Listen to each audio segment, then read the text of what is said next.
particular de la mina de Sonora que causó la contaminación del río Sonora, y es un tema que aquí se ha planteado. Vamos hoy a Hermosillo, pero para hablar con los familiares de las niñas, de los niños de la guardería ABC. Sin embargo, nos han estado demandando que informemos y que actuemos en el caso de la contaminación provocada por el derrame de ácido en una mina de Sonora. Ahora les van a explicar y le vamos a informar a los ciudadanos afectados por este derrame y a toda la población, como lo hacemos siempre, porque no es nada más tratar un asunto aislado, sino que todos los mexicanos nos informemos de lo que sucede en el país y cómo se están enfrentando los problemas. También David León nos va a informar sobre los festejos del día 12, Día de la Virgen de Guadalupe, que ha sucedido, que ha pasado, cuáles son las noticias que se tienen, el parte de lo que ha venido pasando en la Basílica desde ayer, porque se le ha dado seguimiento, bueno, desde antes, desde la llegada de peregrinos, y que se informe también a todo el país sobre lo que está aconteciendo en la Basílica. Esto es básicamente lo que vamos a informar el día de hoy, y terminando, pues como siempre, preguntas y respuestas. Entonces vamos a pedirle a Víctor Manuel Toledo. También nos acompaña la doctora Blanca Alicia Mendoza, que es Procuradora Federal de Protección al Ambiente. Ya saben que Víctor Manuel Toledo es el secretario de Medio Ambiente y Recursos Naturales, y David León Romero, que es Coordinador Nacional de Protección Civil. Ellos van a exponer. Adelante, Víctor.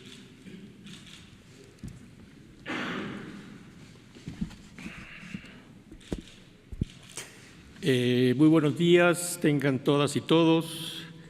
Con su venia, señor presidente, les recuerdo que la Semarnat somos los encargados de la 4 transformación para defender la vida y garantizar el derecho humano de todos los mexicanos, especialmente de los más desfavorecidos, a un ambiente sano y digno. Desde que llegamos a Semarnat, hace 6 meses, hemos mantenido 2 principios que creo que es importante compartir con ustedes. Primero, tomamos decisiones a partir de información científica de alto nivel y también, por supuesto, de carácter tecnológico. Y segundo, estamos en diálogo permanente con los ciudadanos, o sea, atendemos todo el tiempo los reclamos, problemáticas ligadas con el tema ambiental de los ciudadanos. En este periodo hemos atendido y en algunos casos desactivado 42, 44 conflictos en el país, para ello hemos hecho 2 cosas: recibido en las instalaciones de Semarnat a los grupos que nos demandan diálogo, y segundo, hemos acudido a los lugares, a los territorios, a las regiones in situ a atender las problemáticas. Hemos estado con los gobernadores yaquis, con la comunidad de Temacapulín en Jalisco, con 14 comunidades de la Copuda en los valles centrales de Oaxaca que tenían un problema del agua que ya se resolvió, con el Comité Ciudadano de Defensa del Lago de Pátzcuaro, con los movimientos ambientalistas muy vigorosos de Jalapa, Veracruz, con los defensores contra una mina en Oaxaca, etcétera, etcétera. Todavía el día de ayer recibimos en Semarnat, señor presidente, esto es muy importante, a los ciudadanos afectados en 6 regiones del país por la contaminación industrial, donde se alcanzan niveles realmente extremos de contaminación de agua, suelo, tierra. Me refiero a la región de Tula, en Hidalgo, la región del Salto y Juanacatlán, en Jalisco, la cuenca en Guanajuato, la cuenca Independencia, con problemas de contaminación del agua, y el río Atoyac en Puebla y Tlaxcala, y finalmente en Coatzacoalcos. En estas 6 regiones que hemos ayer recibido a la sociedad organizada, en muchos casos con 20, 30 años sin ser atendidos, porque esto fue lo que nos dejaron los gobiernos anteriores, prácticamente estamos frente a situaciones en las que yo le he llamado infiernos ambientales. Los problemas de salud que se desencadenan aquí son terribles. Niños con plomo, problemas de cáncer, problemas renales, etcétera. Y, señor presidente, ahí yo creo que vamos a tener que, en un momento dado, en colaboración con la Secretaría de Salud, vamos a tener que generar ya proyectos muy enfocados al tema de las emergencias ambientales y sanitarias para, digamos, resolver esto que realmente es un problema. Todo esto simplemente para llegar al tema del río Sonora. Si el río Sonora, este es el contexto en el que hemos efectivamente también abordado el tema de la contaminación del río Sonora. Como ustedes saben, en el río Sonora ocurrió en agosto del 2014 el peor desastre ambiental en la historia de la minería en México, ¿no? 40 millones de litros de lixiviados de cobre provenientes de la mina Buenavista de Cobre, que impactaron a unos 25,000 habitantes de 7 municipios de Sonora: Arizpe, Banamichi, Huepac, San Felipe de Jesús, Aconchi, Babiácora, Ures y otras localidades. Y para ello empezamos a atender esto en agosto. Estuvimos en Ciudad Obregón, recibimos un primer grupo de afectados por la mina, que continúan todavía, y después recibimos en Semarnat también a otro grupo muy amplio de afectados. Hemos respondido de 2 formas. En primer lugar, a través del tema jurídico, y por eso aquí vamos a pedirle a la doctora Blanca que nos dé una síntesis de lo que se está haciendo, y también acudimos a 8 reuniones con comunidades para escuchar su percepción y sus reclamos. En eso estamos, y termino diciendo que la próxima semana, junto con el secretario de Salud, estaremos en Hermosillo en la mañana con los presidentes municipales afectados. Después iremos a Ures a escuchar, estamos convocando a los afectados a tener de nuevo para que escuchen nuestro informe, y por la tarde estaremos presentando un nuevo libro que se ha escrito en la Universidad de Sonora por especialistas de la región. Entonces, simplemente en correspondencia a los anuncios que aparecieron en la prensa en los últimos días, pues venimos a informarles de cómo estamos atendiendo el caso del río Sonora. Entonces, le pediría a la procuradora, si es tan amable, hacernos una más breve síntesis del corrido, ¿no? Con su venia, señor presidente. Buenos días. Respecto del tema de Buenavista del Cobre, informarles que hemos estado llevando a cabo procedimientos administrativos para revisar el cumplimiento por parte de la empresa de sus obligaciones en materia ambiental, tanto en lo que queda del tema relativo al derrame, porque esto se trabajó a través de un convenio, se constituyó un fideicomiso que se extinguió desde el año 2018 y se consideró por las autoridades ambientales de ese entonces, en 2017, que se había cumplido la remediación a la que en su momento se comprometió la empresa. Nos quedan algunas cuestiones en cuanto a monitoreos ambientales que debe llevar a cabo la propia empresa, presentar información a la autoridad ambiental y bueno, pues esto da lugar a que se verifique por parte de la Secretaría y a que en su caso la Procuraduría lleve a cabo actividades de inspección.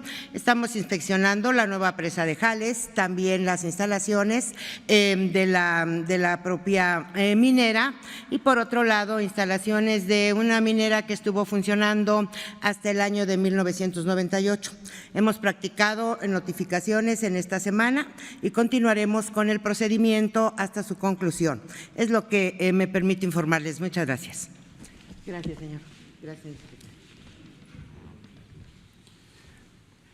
Luego, en las preguntas, ustedes van a poder tener más información a detalle.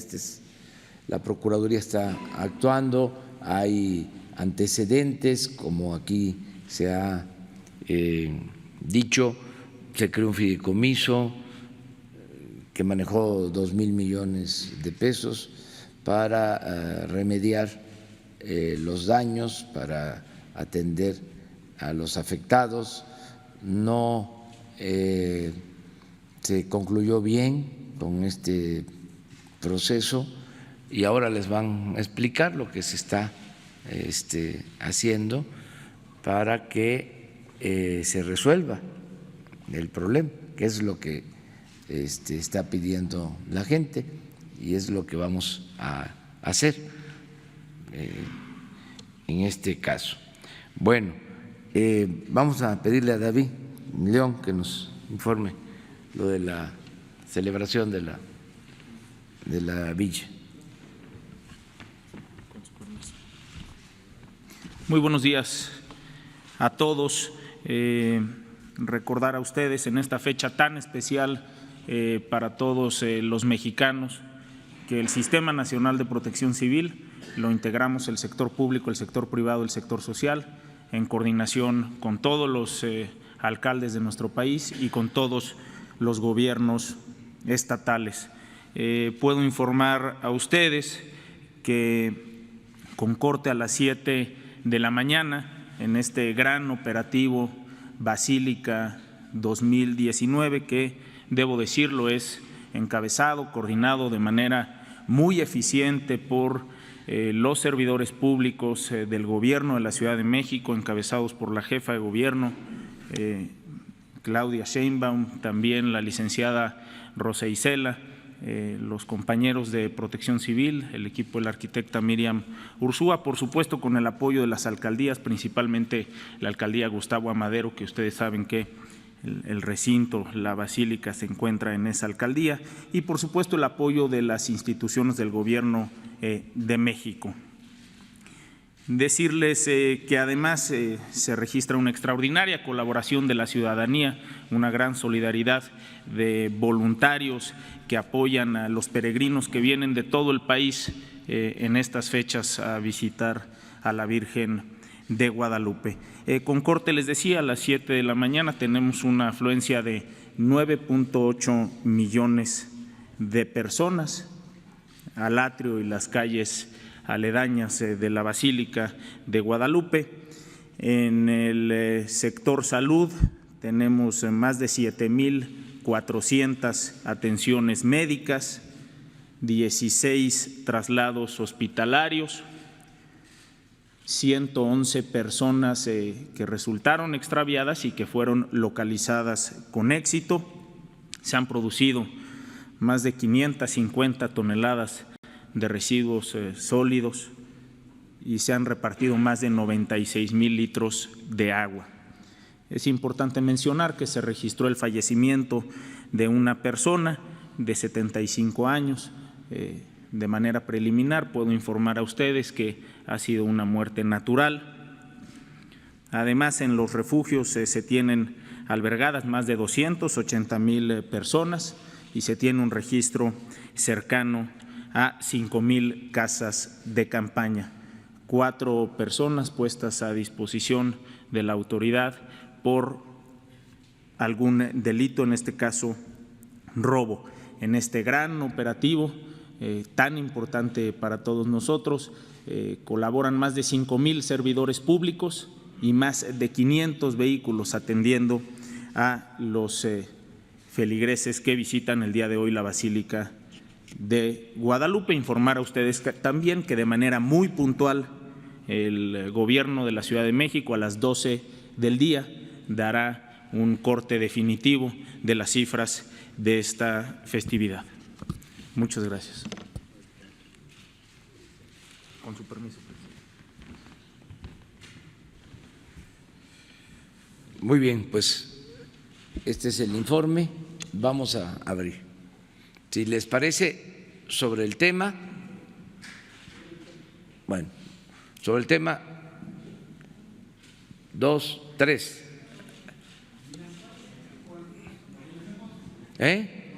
Los dos temas. Ambiental. Bueno, pues entonces ya se abre, general. A ver, tú empiezas. Buenos días, señor presidente. Yo quisiera preguntarles cómo le van a hacer. La industria minera actualmente está en un proceso de crecimiento. En el segundo trimestre creo que fue el 7.7% que se bajó, y pues la industria minera tiene problemas ambientales. Si no se explota con el debido cuidado, pues hay estos eventos como los que han sucedido en Sonora.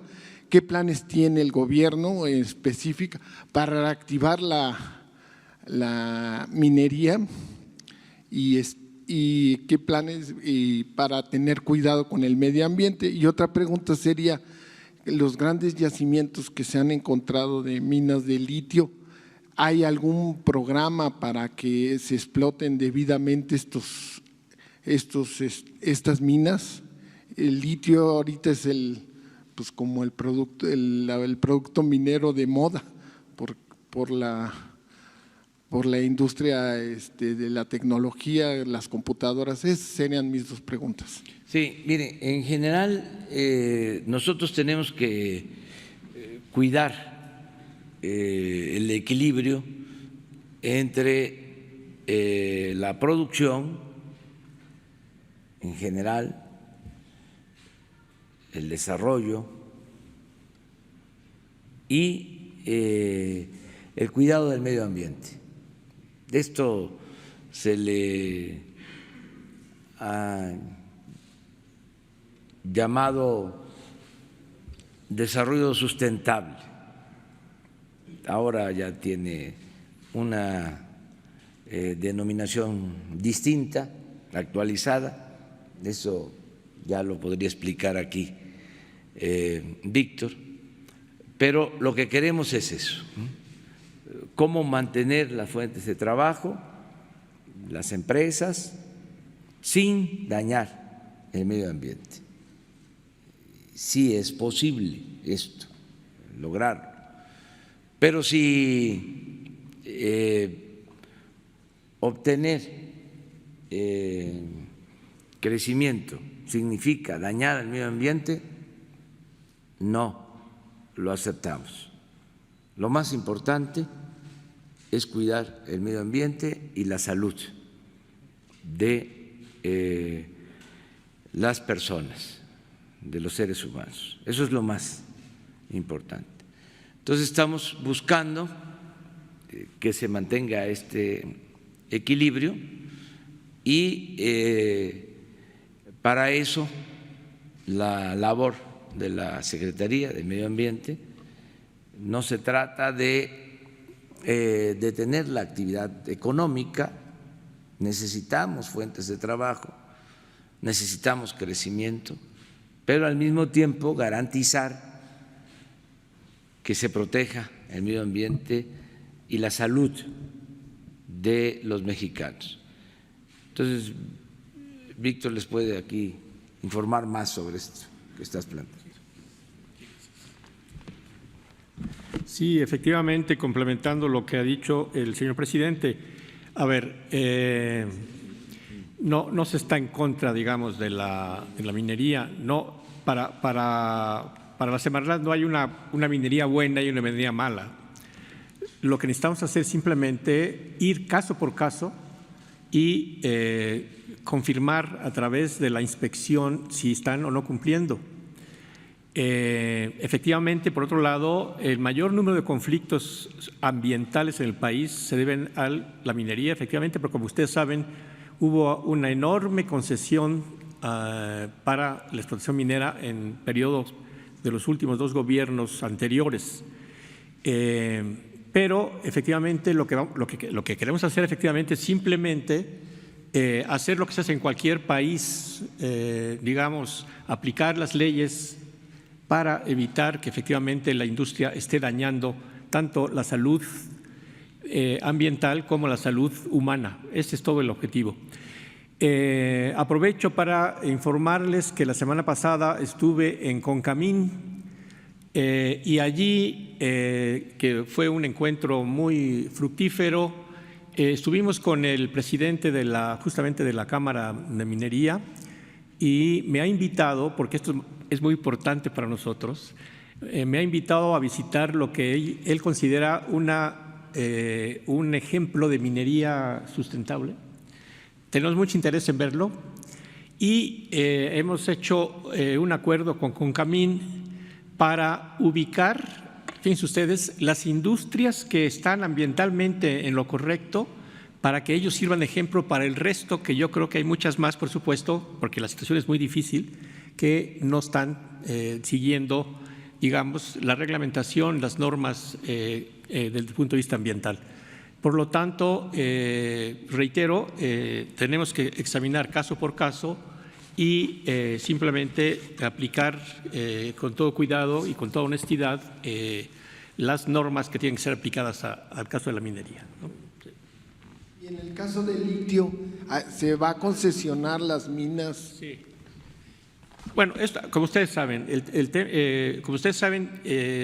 estamos en una transición energética en todo el mundo y efectivamente va a cambiar todo. Tanto en la Secretaría de Energía como en Semarnat estamos ya trabajando en el tema de la transición energética y en los próximos meses tendremos también ya algunos resultados. Efectivamente, el litio se va a convertir en el nuevo petróleo, porque es la base más que de las computadoras, es el tema de los acumuladores. Se nos vienen ya los autos eléctricos. Nuestro país debería de ser capaz de producir autos eléctricos en fábricas públicas. En fin, todo esto estamos justamente discutiendo, analizando con los mejores expertos del país que tenemos ya trabajando con nosotros. Entonces, el tema del litio se va a volver algo estratégico. Buena parte de la situación de Bolivia, como ustedes saben, se debe a que es el país más rico en litio, según se sabe, pero nuevamente nuestro país es un país también con grandes yacimientos de litio, especialmente de Sonora. Se acaba apenas, digamos, de revelar, pero algo más importante que les quiero compartir, señor presidente. Nuestro país, la riqueza de nuestro país, que la conocemos perfectamente, ahora se le va a sumar algo más. Somos también uno de los países más ricos en irradiación solar y vamos a ser un país, en teoría vamos a ser un país exportador de energía a Estados Unidos y el resto de América Latina, porque en América Latina las dos regiones más ricas para captar energía solar y convertirla en energía eléctrica, etcétera, están en el noreste de México, norte de México, los desiertos, y en el cruce de Chile con Bolivia y otros países como Australia, África, pero vamos a ser también, en teoría, una potencia en energía solar. Adelante.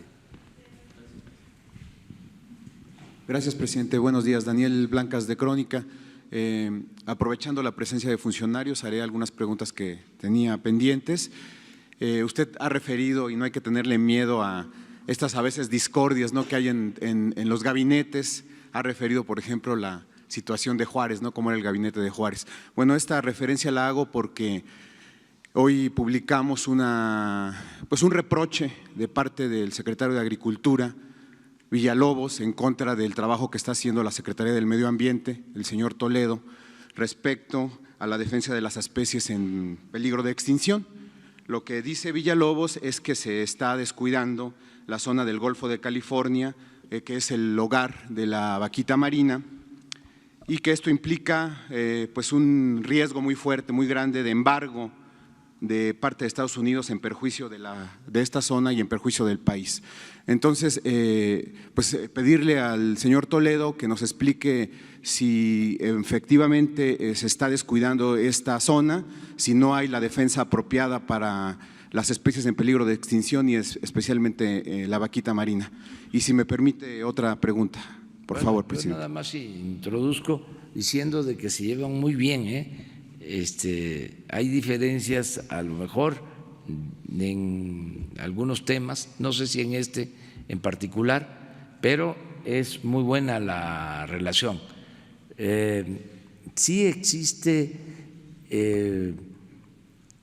la pluralidad y el respeto a la opinión de cada miembro del gabinete, y pueden haber discrepancias, pero siempre se llega a acuerdos. En este caso en particular, Víctor, los dos, pero en el caso de Víctor Manuel, pues es un defensor de toda la vida del medio ambiente. Siempre ha estado defendiendo el medio ambiente, hay constancia de ello, por eso lo invitamos a participar, porque esa secretaría a veces se concesionaba o se le otorgaba a partidos después de las alianzas que se hacían, y se designaba a gente sin experiencia, no profesionales y no comprometidos con la defensa del medio ambiente. En este caso es distinto. Víctor es un experto en medio ambiente y además un hombre comprometido con la defensa del medio ambiente. Entonces, no sé si puedes decir algo sobre la vaquita. María. Sí, muchas gracias, presidente, por sus palabras. Agradezco muchísimo. A ver, miren, una cosa que hemos aprendido aquí ya como funcionario público, los problemas de un país y del mundo y de las regiones son problemas muy complejos siempre. Una cosa que yo creo que ya va a ser un aporte de la Cuarta Transformación, yo creo, es que por vez primera estamos articulando acciones en conjunto con las diferentes secretarías. Casi cualquier tema que nombremos tiene que ser abordado no por una Semarnat o por la Secretaría de Bienestar o por la Secretaría de la Salud, tiene que ser de manera integral, y eso nos obliga a los funcionarios a articularnos, a ponernos de acuerdo, a trabajar juntos. El caso del Alto Golfo de California es una situación muy compleja. Aquí tiene por lo menos, fíjense ustedes, tiene por lo menos 5 o 6 componentes. Está efectivamente el componente ambiental, que es el tema de la conservación, en este caso de 2 especies. Está el problema de la pesca, está el problema de la vigilancia de la reserva y de la pesca no prohibida. Está el problema del bienestar de las comunidades pesqueras, incluyendo comunidades indígenas que hay allí también. Y, ¿qué más? Pues por lo menos esos, digamos, ¿no? Entonces, el problema del Alto Golfo de California no nos corresponde nada más a Semarnat. Nosotros abordamos, junto con la Comisión Nacional de Áreas Naturales Protegidas, el tema, pero lo que hemos acordado ya es que la Secretaría de Gobernación se va a encargar de coordinarnos.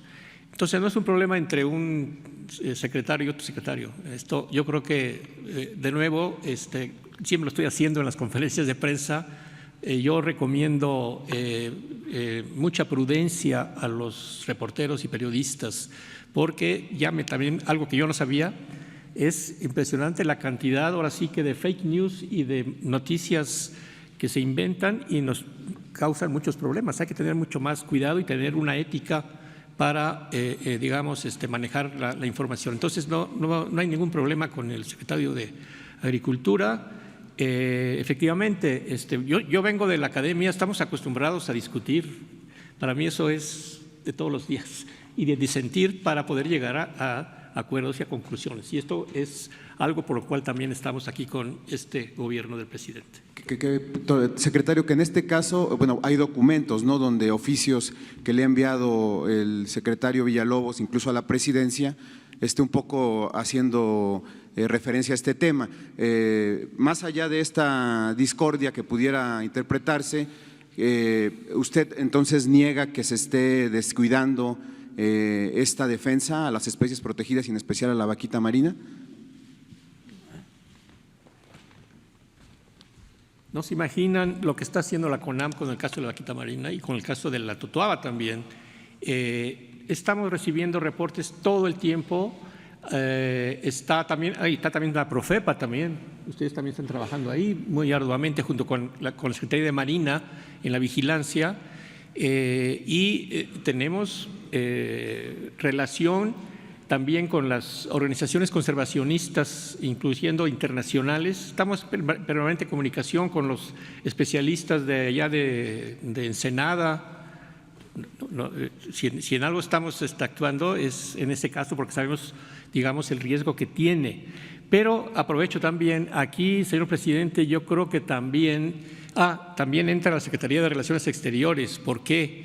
Porque el tema de la totoaba que se consume en China y que pasa por Estados Unidos no debe ser solamente resuelto por los mexicanos. Es un problema ya que los consumidores en China tienen que estar también, el gobierno chino tendría también que estar participando en esto, porque no es justo que los mexicanos y nuestros impuestos estemos haciendo todo el esfuerzo de conservación y de buen manejo de la pesca, mientras que los países que nos están provocando el problema, entonces ahí va a ser un asunto también de negociación internacional. Muchísimas gracias. Yo nada más quisiera pedirle, usted refirió esta situación de emergencias ambientales sanitarias, si nos pudieran compartir con los reporteros pues los casos o la relatoría de estos casos para que podamos estudiarlos o tenerlos, ¿no? Posteriormente, pues.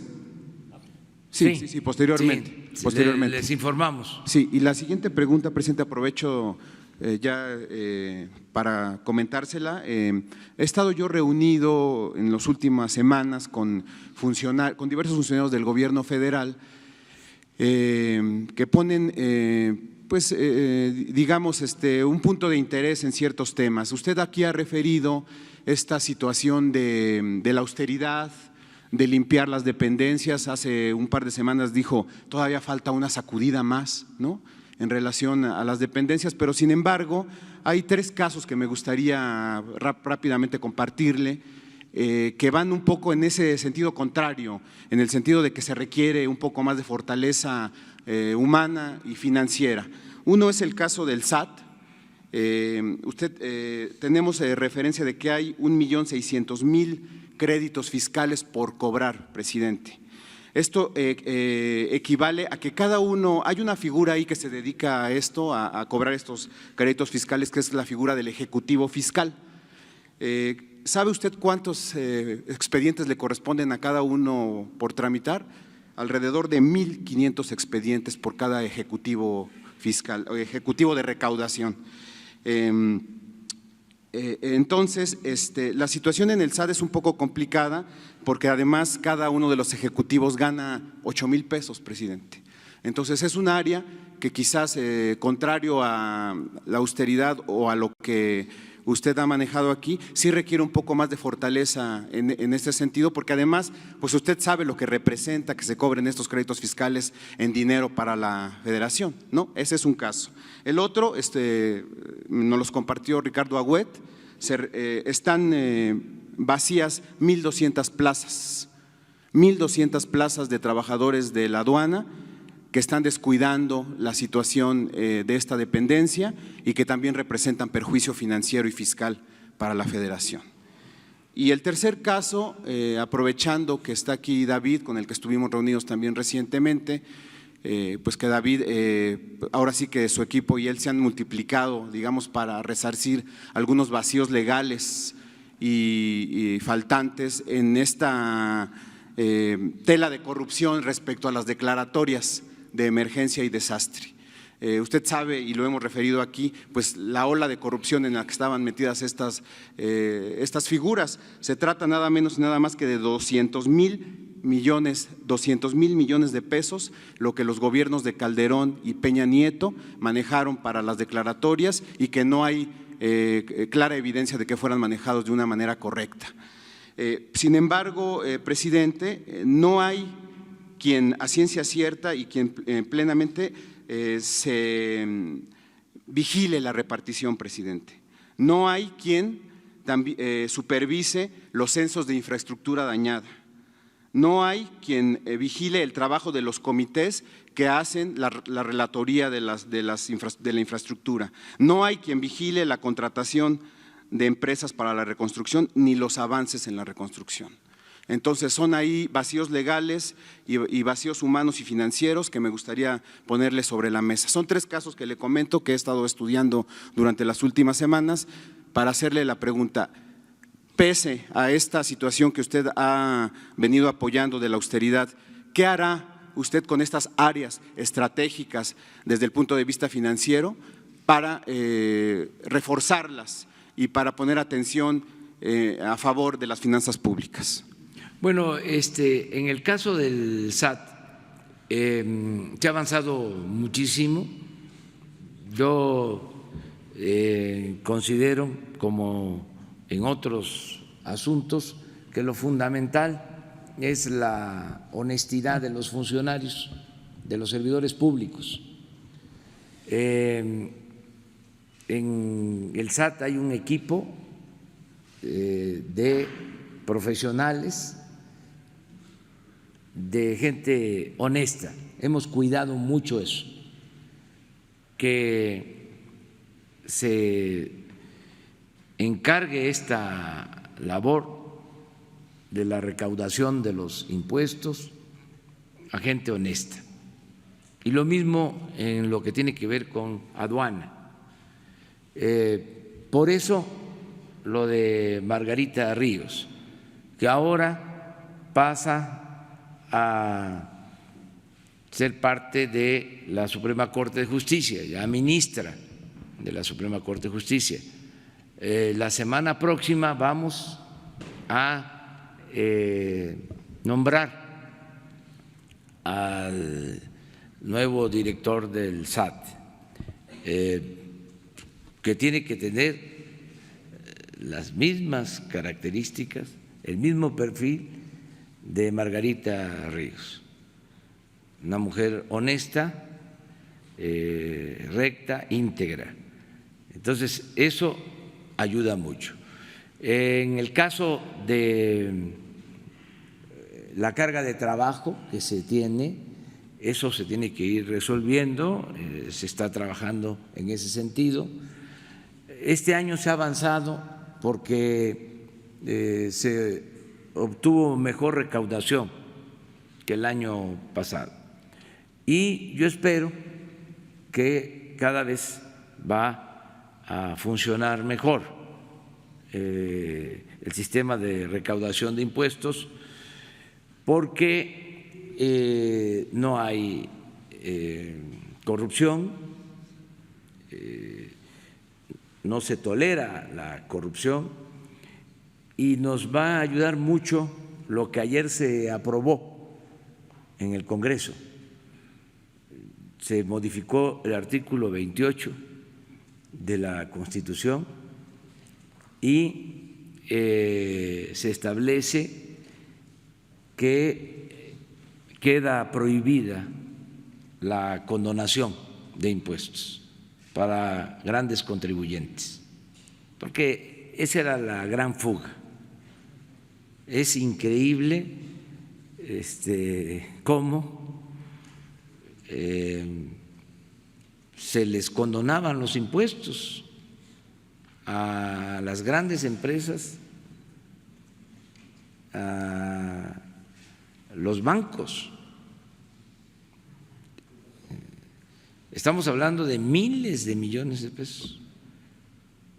Entonces, al quedar establecido en la Constitución que se prohíbe la condonación de impuestos, incluso enviamos nosotros la iniciativa así, de esa forma, y hubo un cambio en el Senado,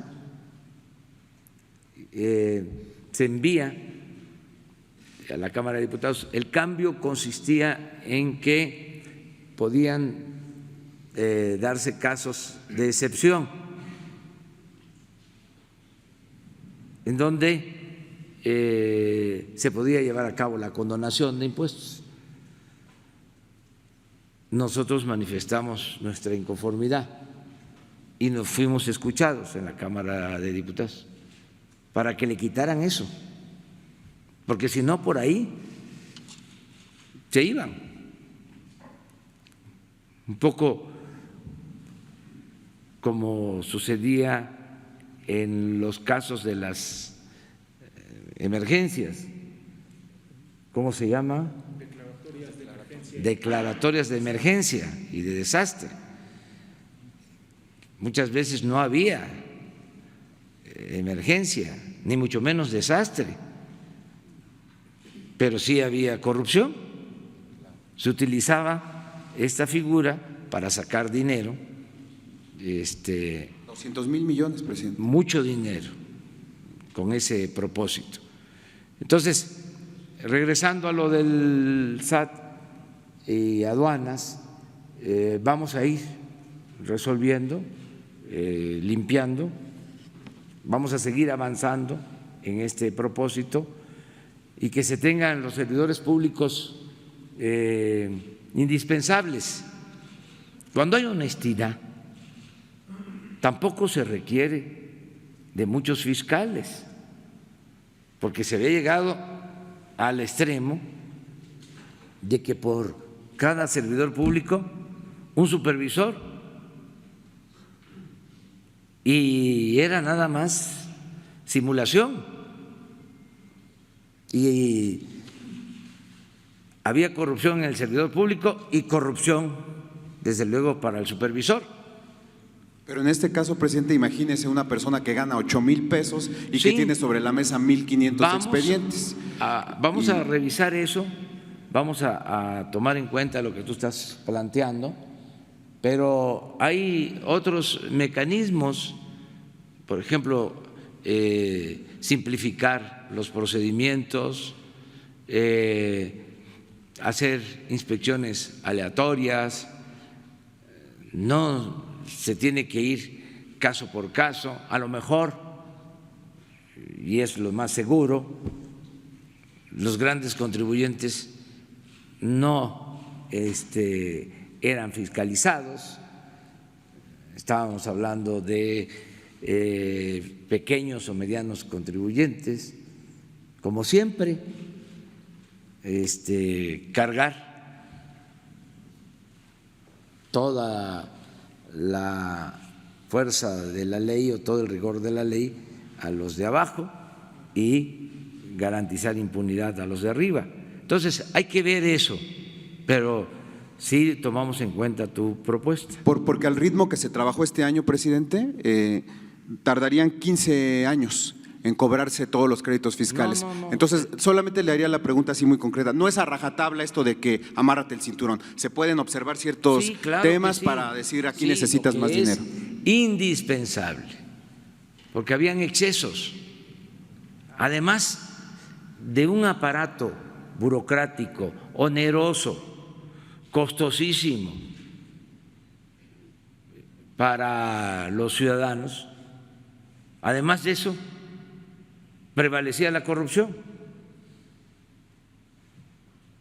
Entonces, se puede tener una administración austera, honesta, eficiente, que no nos cueste tanto cobrar los impuestos, que no nos cueste tanto la administración del gobierno, reducir el costo del gobierno a la sociedad. Eso es el propósito, porque si no hay presupuesto, se queda en el gobierno y no le llega a la gente. Y se puede ser eficiente y reducir los costos. Disculpan que insista, pero ¿cómo se explica que el año pasado la presidencia ejerció 3.600 millones de pesos y ahora vamos a terminar el año con un ejercicio de 800 millones, 75% menos? ¿Y qué? ¿Está más mal la presidencia ahora que la anterior? Cuando menos estamos iguales, para no presumir, pero en costos de 3.600 por los servicios de la presidencia a 800, y no ha faltado nada. Yo he recorrido el país en este año, no me ha faltado para pagar los boletos de avión, para los gastos de combustible de las gasolinas, para los hoteles, para lo que se necesita, para los que me acompañan, y hemos supervisado obras, hemos hablado con la gente, hemos resuelto problemas, hemos iniciado proyectos, supervisado proyectos de construcción. O sea, se puede con un menor costo, que es lo que estamos procurando. Desde luego, hay gastos que son indispensables, necesarios. Los maestros, los médicos, las enfermeras, las medicinas,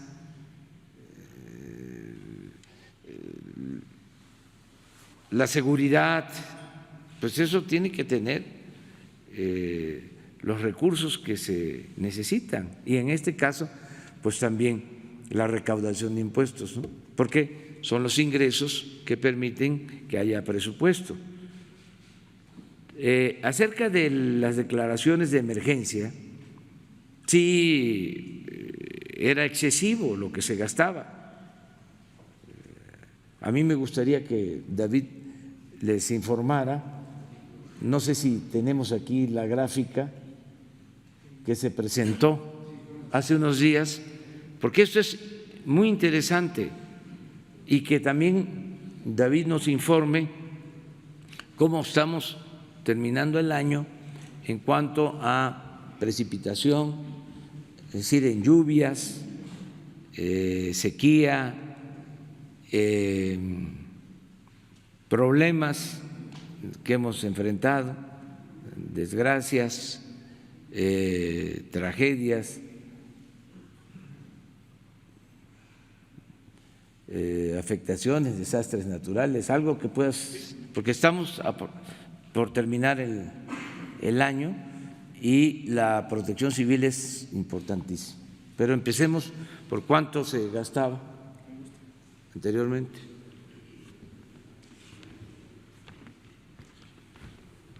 Bien, en lo que ahora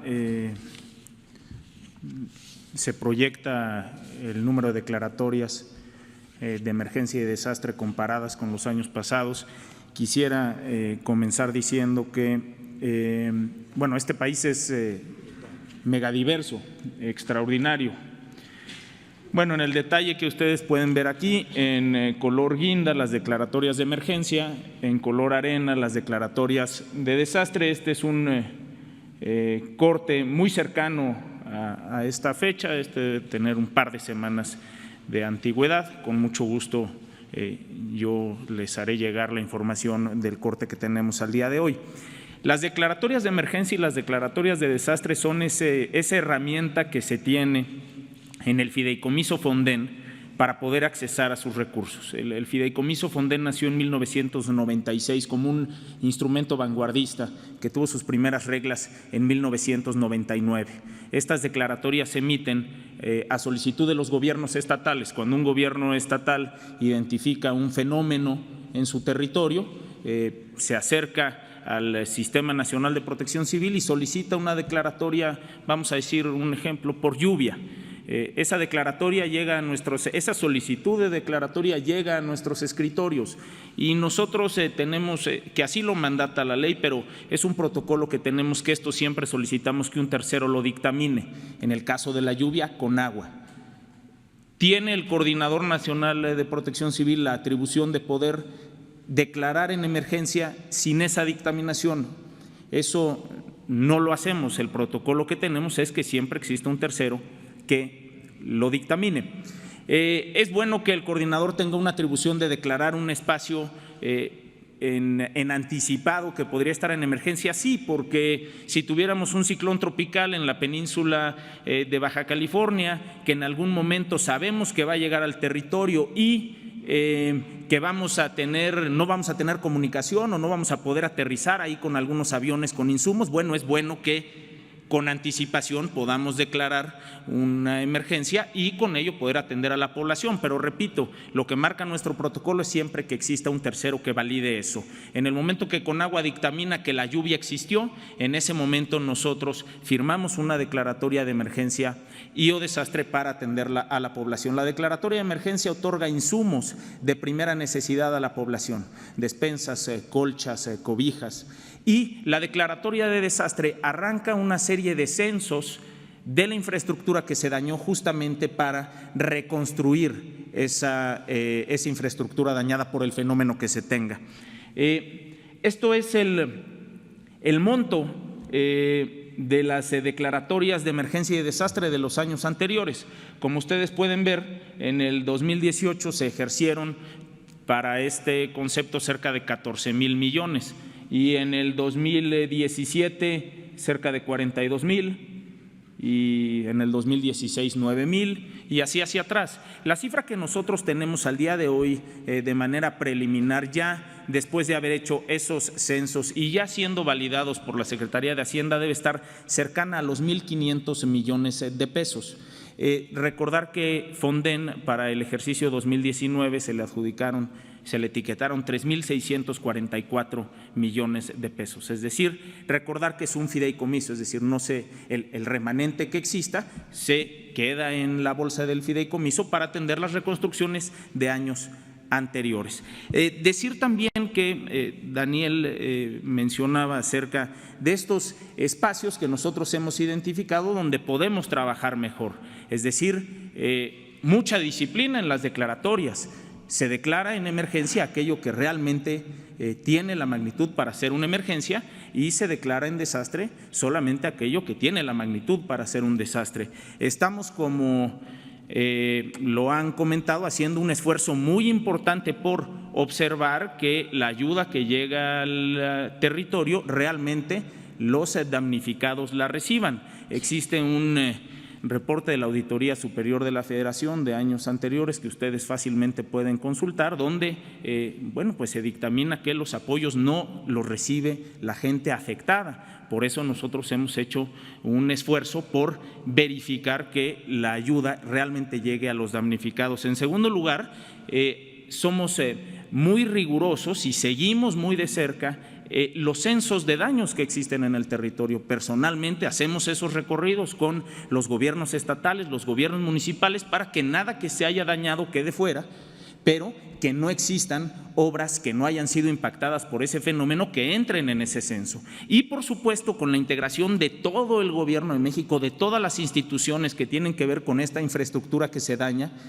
un esfuerzo muy importante de los titulares para que esos censos y la contratación de esas obras se haga con observancia de la ley, con disciplina, con rigor, con austeridad, y hemos logrado extraordinarios resultados. Derivado de ello, que hoy tengamos 1.500 millones de pesos autorizados por Hacienda de este tipo de procesos y no una cifra excedida o excesiva.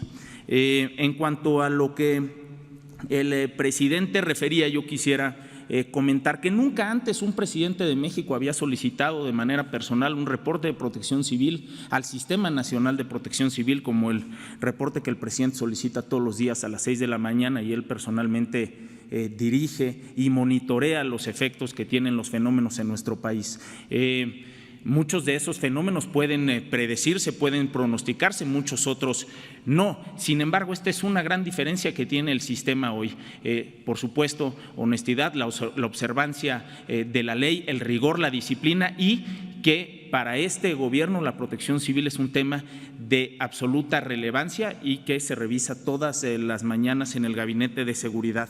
Hablando un poco acerca de la gran diversidad de fenómenos que existen en este país, esta temporada ha sido, como lo ha dicho ya el presidente, hemos tenido buena fortuna, la naturaleza ha sido generosa con el territorio mexicano, 33 ciclones tropicales pronosticó la Conagua, se presentaron 35, 5 impactaron de manera directa el territorio nacional, 1 en el Golfo, 4 en el Pacífico.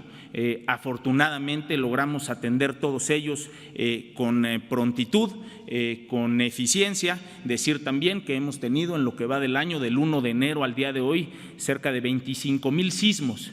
25,000 sismos con epicentro en el territorio mexicano, el 50% de ellos con epicentro en el estado de Oaxaca. Afortunadamente, todos ellos, el de mayor magnitud debe ser un 6.5 de magnitud con epicentro en el estado de Oaxaca. 7,300, 7,400 incendios forestales hemos tenido en nuestro país. Afortunadamente, estas grandes instituciones que integran el Sistema Nacional de Protección Civil, por supuesto, la Secretaría de la Defensa Nacional, la Secretaría de Marina, la Guardia Nacional, la CONAFOR, las unidades estatales, las unidades municipales, han hecho una gran labor por prevenir con mucha anticipación los fenómenos que se presentan en nuestro país.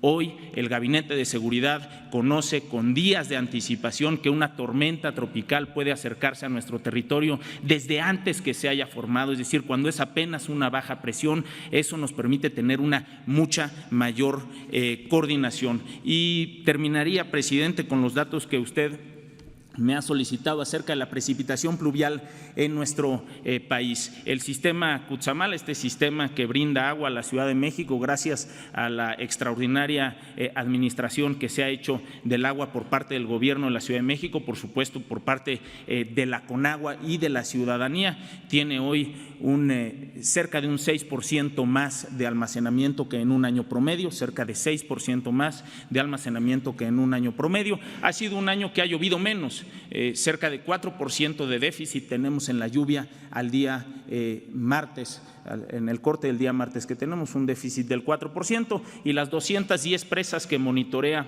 y que administra la Conagua deben estar a un 99.3 de su almacenamiento comparado con un año promedio al corte del día de hoy. Decir también que hemos logrado una integración de las unidades municipales y de las unidades estatales para trabajar todos juntos en un equipo que pueda, por supuesto, prevenir y que pueda ser eficiente en la atención de las emergencias o los eventuales desastres que se presentan en nuestro país. Gracias, presidente. Nada más complementar en esto lo que decía Víctor, que estamos trabajando de manera coordinada, todas las dependencias. Acabamos de hacer una evaluación de las acciones que se llevan a cabo, ya algunas terminadas, en Nayarit, precisamente por una tormenta que afectó Nayarit. Estamos ya reconstruyendo todos los pueblos, estamos trabajando en Tuxpan, Tecuala, Guajicori, en fin, también en Sinaloa, y acabamos de llevar a cabo una evaluación que informan todas las áreas con agua qué hace en cuanto a la construcción de bordos, canales, comunicaciones y transportes, la construcción, reparación de carreteras, desarrollo urbano. En el caso de Nayarit se están construyendo viviendas, se rehabilitó la infraestructura urbana, se mejoraron calles, se construyeron nuevas escuelas, bueno, se entregaron enseres domésticos a afectados, en fin, todo un informe sobre esto, y si se ve los gastos, pues no son muchos, porque se cuida el presupuesto. Antes se utilizaban estas declaratorias para hacer negocio, compraban miles de colchonetas, cáteres, cobertores, muchos no se entregaban, no se distribuían, se usaban hasta para las campañas, repartían láminas, repartían cáteres para obtener los votos, no solo frijol con gorgojo, también colchonetas y láminas, todo salía de estos fondos. Entonces eso ya se terminó y por eso nos rinde el presupuesto. A ver, ella, la que tiene tiempo que está. Gracias, presidente. Reinaide Ramírez, reportera independiente y para pie de página. Sobre el informe que acaba, bueno,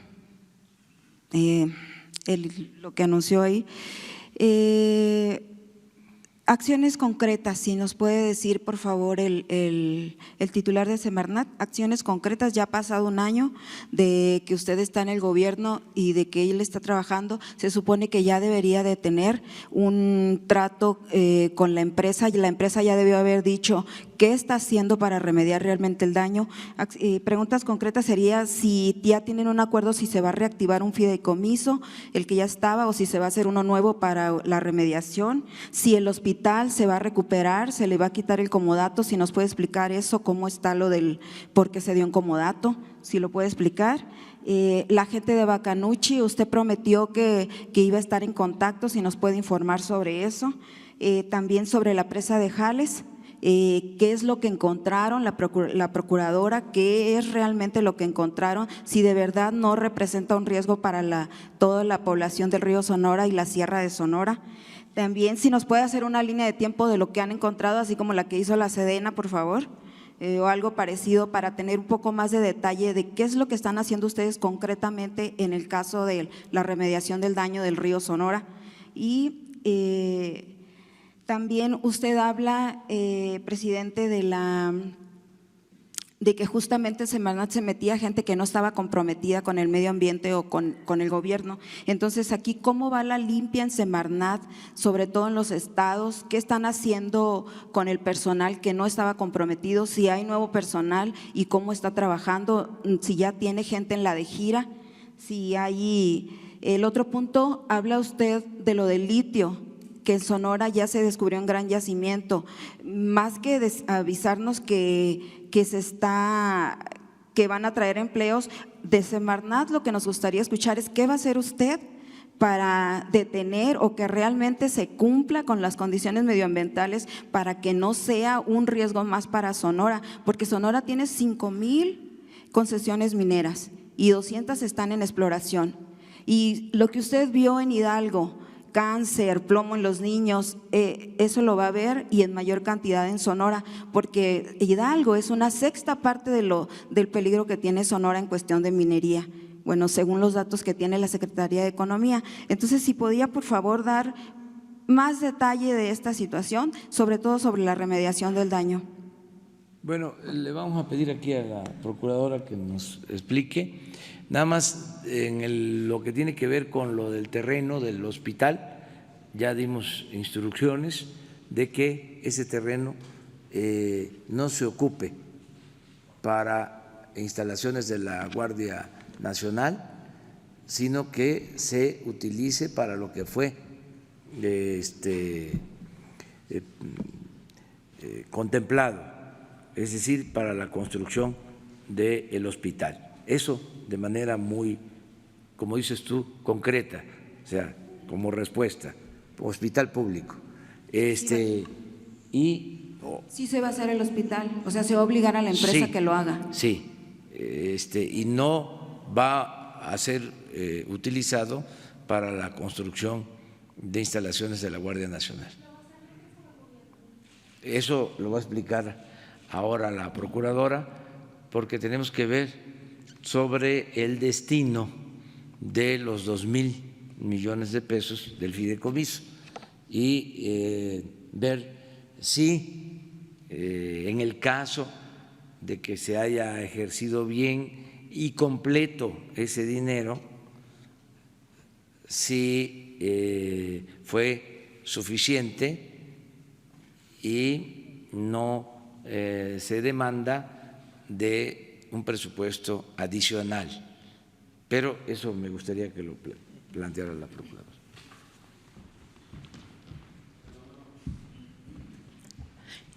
En el caso del fideicomiso, quisiera compartirles que hemos hecho un análisis y bueno, en el portal de la Secretaría desde hace tiempo existe información pública en cuanto al señalamiento de cuál fue el recurso que efectivamente se ejerció a través del fideicomiso.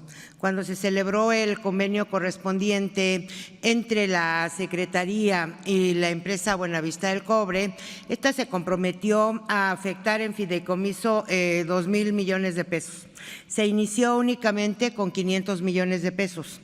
Al final, cuando el fideicomiso se extinguió, esto en el año 2018, se habían ejercido a través del propio fideicomiso alrededor de 1,200 millones de pesos. Es decir, faltó que se aportaran 800 millones de pesos de los comprometidos.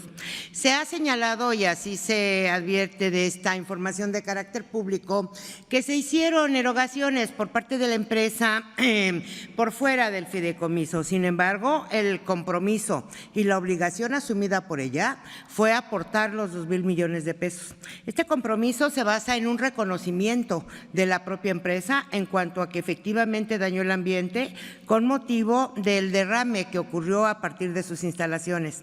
Y esto es importante porque, insisto, es un reconocimiento y además es un reconocimiento que se hace ante la autoridad y, por otra parte, dentro del convenio, aunque así se denomine, estamos analizando cuáles fueron las condiciones, circunstancias, especialmente las cláusulas, porque desde nuestro punto de vista, y aún cuando ya se haya señalado que ha concluido, lo que se llevó a cabo a través del mismo fue también un conjunto de autorizaciones por parte de la propia autoridad. Es decir, no es un acuerdo de voluntades entre particulares o para resolver alguna cuestión mínima. Se trata de actos de autoridad y se trata de reconocimientos de un responsable de daño ambiental que ofreció hacer los pagos a que se comprometió y que le correspondían a través del fideicomiso que, les reitero, pues bueno, se cerró en el año 2018. Sin embargo, y esto también es información pública que les puedo compartir y creo que ustedes deben conocer muy bien,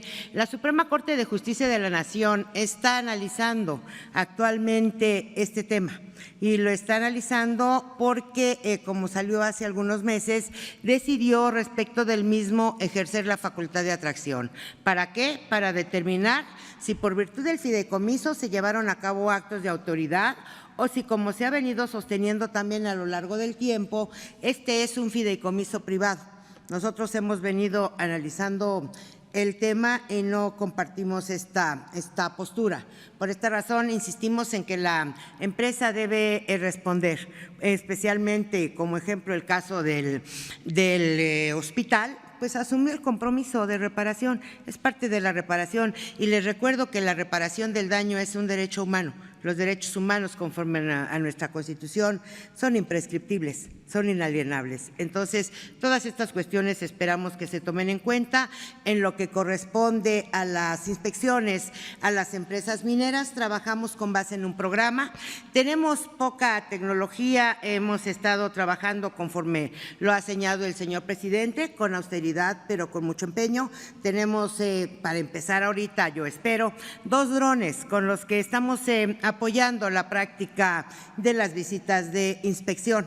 Estos drones pues son sencillos, pero nos permiten ahorrar tiempo, nos permiten mejorar el esfuerzo de nuestros compañeros los inspectores y hemos tenido buenos resultados en su utilización. Queremos acudir a una figura que tenemos jurídica con base en la que se conmutan multas para pedirles a quienes incurren en infracciones y son sancionados que adquieran y proporcionen al Estado mexicano este tipo de tecnologías, porque estas tecnologías nos facilitan la función y nos permiten ahorrar recursos y yo diría que ser mejores. Estamos planteando la posibilidad también de hacer inspecciones de carácter electrónico, pero fundamentalmente también estar cerca de la gente, ser preventivos e ir convenciendo a todos los obligados o a la mayor parte para que cumplan de manera voluntaria y de manera correcta.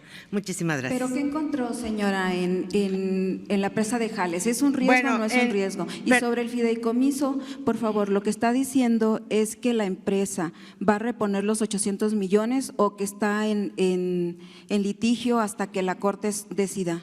Estamos analizando la información. Hay información que se contiene en un denominado libro blanco, hay información que se conservó en la Secretaría de Medio Ambiente, que recientemente localizamos, pero hay información que también se entregó a la empresa y es la mayor parte de la información. Lo que hacemos ahora son los cruces respectivos. Tenemos un muestreo con base en el que hemos concluido que no es posible identificar efectividad de pagos contra recepciones, no es posible contar con un padrón completo y pensamos que a esto obedece que haya grupos de la población allá en Sonora que están inconformes. La población no se inconforma porque sí. Ese es un punto. En lo que se refiere a lo que hemos estado trabajando en la presa de Jales, quisiera comentarle que de momento me permita no hablarlo con apertura. ¿Por qué?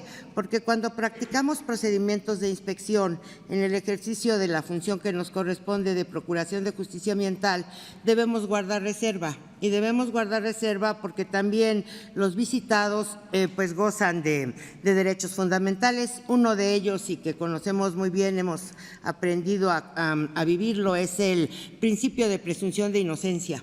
Cuando se practica una inspección se busca si hay cumplimiento.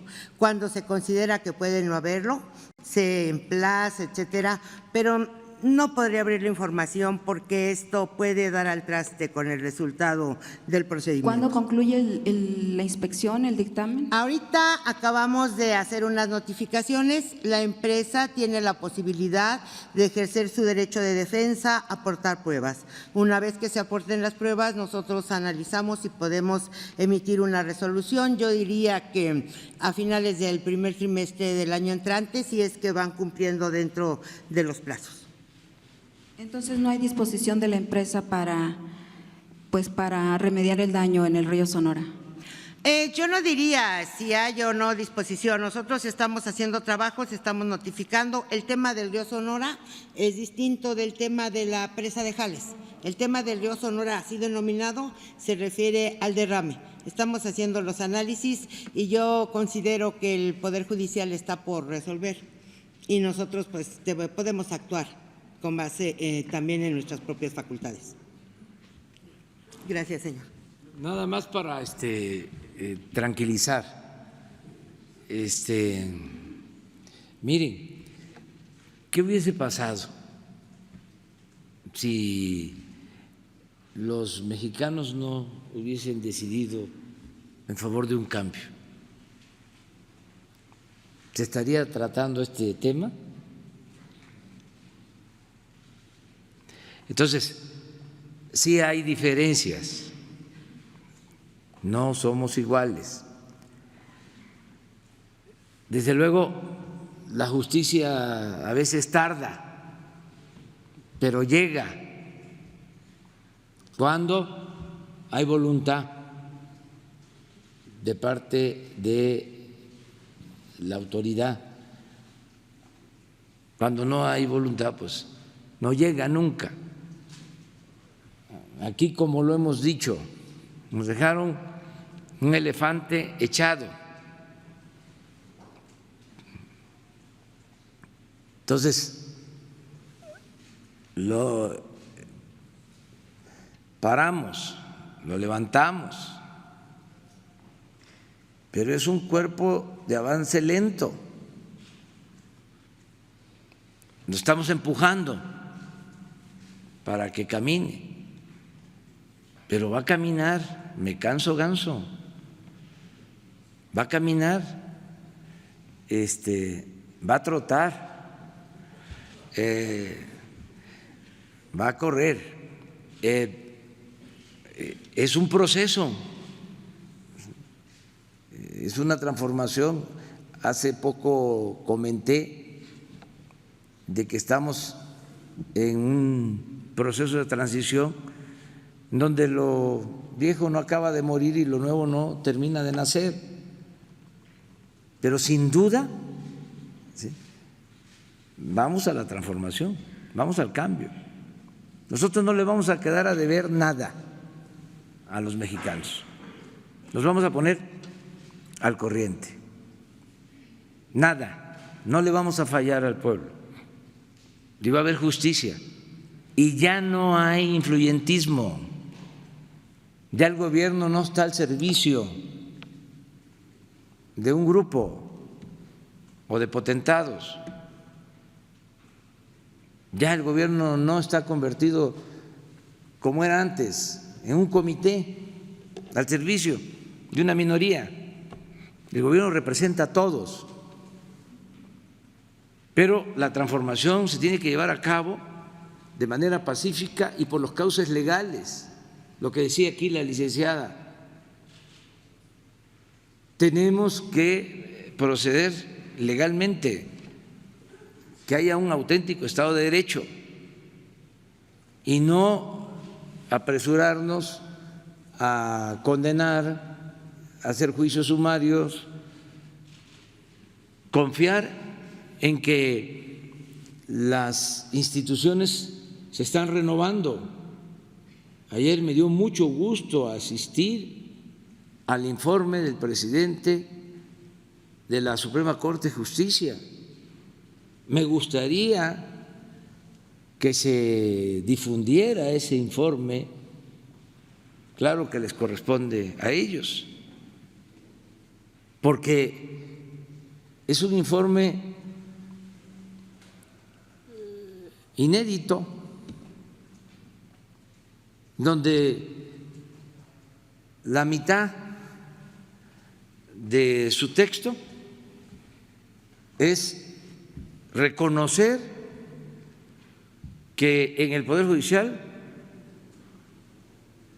hay nepotismo y corrupción y dar a conocer un plan para acabar con esas lacras de la política. ¿Eso cuándo se había visto?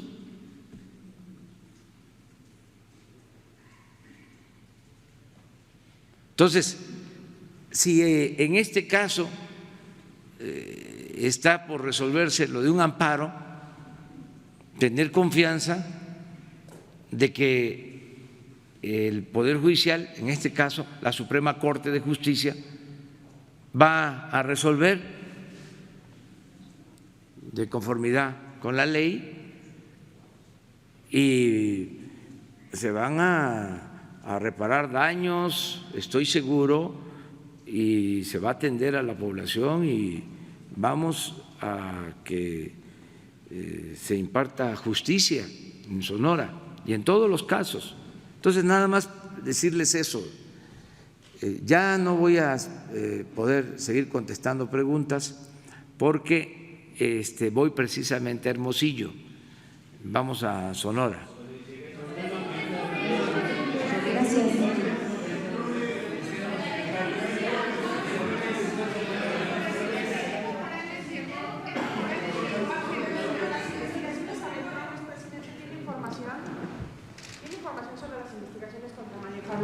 Sí, es la solicitud de un amparo que tiene él, desde luego, derecho a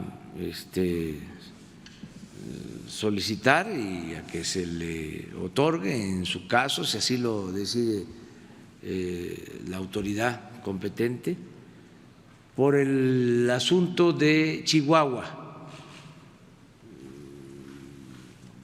Lo que viene de la investigación contra Duarte sobre ese tema, es lo que hoy me informaron de la Consejería Jurídica nuestra. Nada más eso, que como salió en los medios de información, se indagó y es una solicitud de amparo. Creo que ya lo había hecho anteriormente y ahora volvió a recurrir a este mecanismo que es pues un derecho que tienen todos los ciudadanos, todas las personas. ¿Mande? ¿Este caso de cuando fue presidente del PRI? No, es el caso que se está ventilando en Chihuahua. Entonces, sí, de ese asunto creo que es. ¿Usted cree que tiene alguna arista política esta indagatoria, presidente? Pues mire, todo es político, ¿eh? Acuérdese que es la Constitución política de los Estados Unidos mexicanos, todo es político. El que dice que no es político, pues no sabe lo que realmente dice. El que incluso se jacta de ser analfabeta político, no sabe lo que está diciendo. A ver si no se puede por ahí conseguir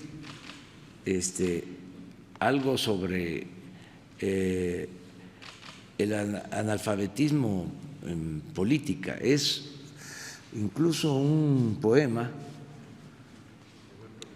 de Bertolt Brecht, sí. A ver, vamos, a veces les molesta que nos metamos en eso, pero es importante, es muy importante. Me reclaman mucho, dice que por qué las reflexiones, estas cápsulas de historia y de política, pero ayuda. Lo que les molesta más es mi lentitud. Yo ofrezco disculpa porque no hablo de corrido y dicen que me están viendo y que dicen ya. Pues no puedo, tengo que hacerlo despacio, no hablo de corrido, pero además imagínense que yo diga algo impropio por la prisa, se vuelve noticia mundial. Entonces prefiero hablar despacio. En una de esas tenemos, ya está, a ver, ¿quién de ustedes lo lee? A ver, alguien, ahí está, a ver, léanlo. A ver, pero ven, agarra el teléfono. Ven acá. Es que esto ayuda mucho.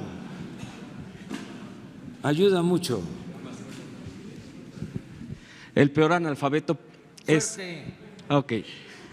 El analfabeto político. El peor analfabeto es el analfabeto político. No oye, no habla, ni participa en los acontecimientos políticos.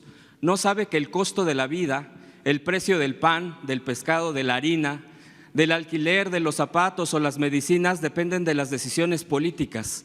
El analfabeto político es tan burro que se enorgullece e hincha el pecho diciendo que odia la política.